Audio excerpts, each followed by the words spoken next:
Setelah lama bungkam, Paula Verhoeven akhirnya buka suara terkait perceraiannya dengan Baim Wong yang menuai sorotan publik. Salah satu yang paling disorot adalah tersebarnya kutipan dalam putusan cerai yang menyebut Paula mengidap HIV, klaim yang kemudian dipertanyakan keakuratannya. Dalam podcast bersama Denny Sumargo, Paula mengaku sangat kelelahan secara mental setelah menjalani proses dan polemik perceraiannya selama 1 tahun terakhir. Ia menyampaikan bahwa dirinya sudah tidak tahu lagi cara membela diri dan akhirnya memilih pasrah menghadapi situasi yang terus berkembang. Denny Sumargo menyinggung bahwa sikap diam Paula justru memperkeruh suasana. Ia juga menyayangkan bahwa narasi yang berkembang di media termasuk soal kondisi kesehatan Paula seolah dibiarkan begitu saja tanpa klarifikasi. Ketika Denny Sumargo menanyakan hal tersebut secara langsung, Paula hanya bisa menjawab dengan tangis dan diam. Kuasa hukum Paula, Alfon Kurnia Palma, menegaskan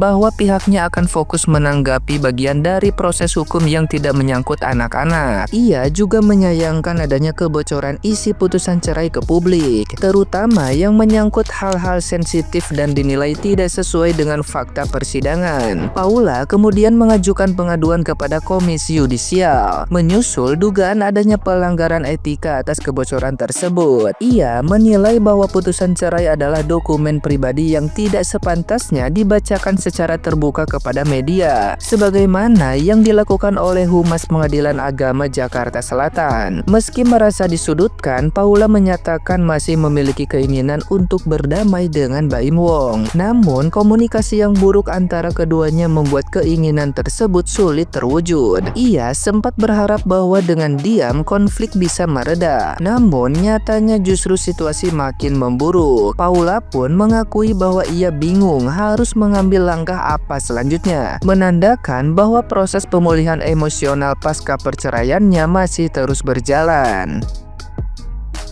Nah, gimana nih menurut netizen yang terhormat? Silahkan berkomentar ya. Gila, darah gue mendidih banget sih lihat berita ini. Kayak yang pertama, taruhlah si Paula nih salah ya, dia kalau memang kebukti selingkuh, tapi Baim dia tuh emak dari anak-anak lu loh. Lu mau anak lu nanti pas udah gede ngeliat berita emaknya penyakit ini, udah gitu teman-temannya di sekolah nanti bakal tahu semua.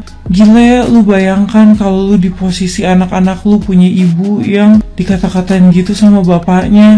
Gila girl, serem banget kalau kalian salah pilih laki-laki, kalian bubar, kebongkar semua aib kalian. Aduh, semoga aja ini gak benar ya. Dan kalau seandainya benar pun juga hanya kita bakal cuma makan bangkai doang. Terus teman-temannya Paula juga pada kemana? Sumpah kasihan banget sih. Dan gue tuh ngeliat ini kayak satu dilawan banyak gitu, dikeroyok media rame-rame kayak gini. Ya Allah, gimana ya rasanya perempuan ini. Aku cuma bisa mendoakan dari jauh sebagai sesama perempuan. Gemes banget nggak sih ngikutin ini perceraian ini? Untung sih aku enggak ya. Aku hanya tahu kalau Baim tuh awal aja dia nangis-nangis bilangkan bahwa Paula selingkuh, terus mengajukan perceraian, terus nggak pernah ngikutin lagi. Nah ini sekarang ngikutin lagi karena ngeliat VT ini nih, kocak gitu kan. Dia memohon, sudah jangan menyalahkan saya lagi, dia duluan tuh, nama dia duluan yang disebut lagi. Jangan menyalahkan Paula lagi. Dari situ aja, dari menyebutkan nama dia duluan aja itu kita udah bisa menilai bahwa dia itu seperti apa ya. Kalau menurut aku sekarang nih ya, yang paling penting adalah anak-anak, kasihan anak-anak nih. Jadi netizen udah jangan ikutin lagi mereka, doakan aja yang terbaik terutama buat Paula ya. Dia kuat, dia bisa move on, dia bisa mencari lagi gantinya yang lebih baik 1000 kali baik, yang terutama yang nggak usah ngonten kayak gitu deh gitu kan, yang bener-bener meratukan. Karena perempuan tuh nggak perlu harus kaya raya, nggak usah perlu juga harus seorang yang terkenal, tapi bagaimana perempuan itu bisa diratukan, dipenuhi semua kebutuhannya, dipelihara dengan baik. Udah gitu. Kalau kita bersyukur ya, kita masih bisa makan, kita masih bisa beli baju, kita masih bisa mengurus anak, itu adalah Masya Allah gitu, rezeki yang luar biasa. Kalau ngikutin gini terus kita juga nggak bisa acting, gilingan padi di sawah, udah skip. Kali ini kita mencoba untuk membahas tentang perkara perceraian Mbak Im Wong dan Paula, di mana telah diputuskan ya oleh Pengadilan Agama Jakarta Selatan, dan yang menjadi heboh adalah Paula melaporkan Majelis Hakim ke Komisi Yudisial begitu. Bagaimana terhadap perkara ini, apa upaya hukum yang bisa ditempuh, coba kita ulas ya. Jadi kalau kita lihat dasar pertimbangan dari Majelis Hakim yang kita lihat berseliweran di media massa, salah satunya itu adalah terkait dengan pertimbangan hakim yang menyampaikan bahwa Paula adalah istri yang durhaka atau nusyus. Nah, di mana terkait dengan nusyus ini ada aturannya sebenarnya, ada dalam kompilasi hukum Islam, yaitu di pasal 84 ya, di mana dikatakan istri dapat dianggap nusyus jika tidak melaksanakan kewajiban-kewajiban sebagaimana dimaksud dalam pasal 83 ayat 1. Dan di pasal 83 ayat 1 sendiri itu disebutkan kewajiban utama bagi seorang istri adalah berbakti lahir dan batin. Nah, berbakti lahir dan batin inilah nanti yang mungkin bisa dikembangkan oleh Majelis Hakim begitu. Oleh karena itu, Majelis Hakim dalam pertimbangannya menyatakan hal yang demikian terkait dengan istri yang durhaka. Nusyus itu adalah istri yang durhaka terhadap suami. Nah, kalau itu dalam pertimbangan Majelis Hakim, maka seharusnya langkah yang bisa ditempuh itu adalah upaya banding. Jadi upaya banding ke Pengadilan Tinggi Agama ya, dan Paula menyampaikan bantahan ya atas pertimbangan yang disampaikan oleh Majelis Hakim di tingkat pertama.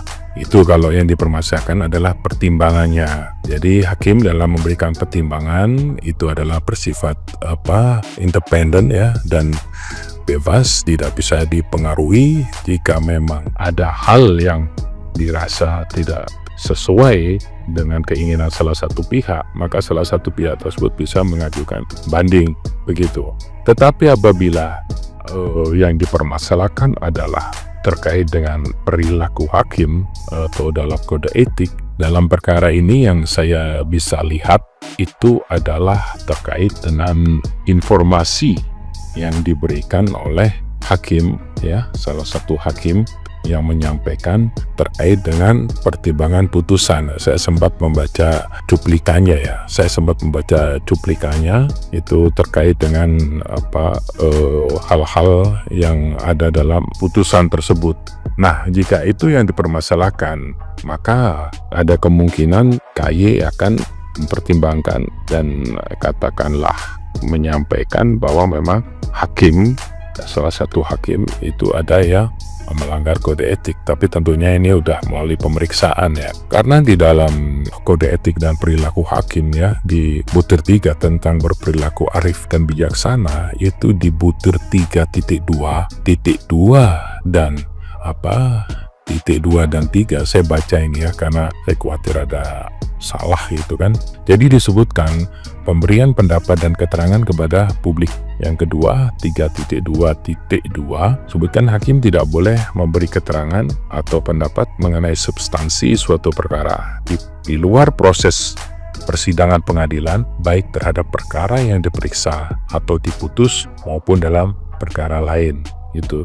Tetapi kalau kita lihat dalam perkaranya Pak Im dan Paula ini, hakim yang memberikan keterangan itu adalah mewakili institusi Pengadilan Agama Jakarta Selatan. Nah, kalau dia mewakili institusi Pengadilan Agama Jakarta Selatan, maka ada butir 3 ini yang coba kita baca. Jadi butir 3-nya 3.2.3 itu hakim yang diberikan tugas resmi oleh pengadilan dapat menjelaskan kepada masyarakat tentang prosedur beracara di pengadilan dan informasi lain yang tidak berhubungan dengan substansi perkara dalam suatu perkara. Jelas kan?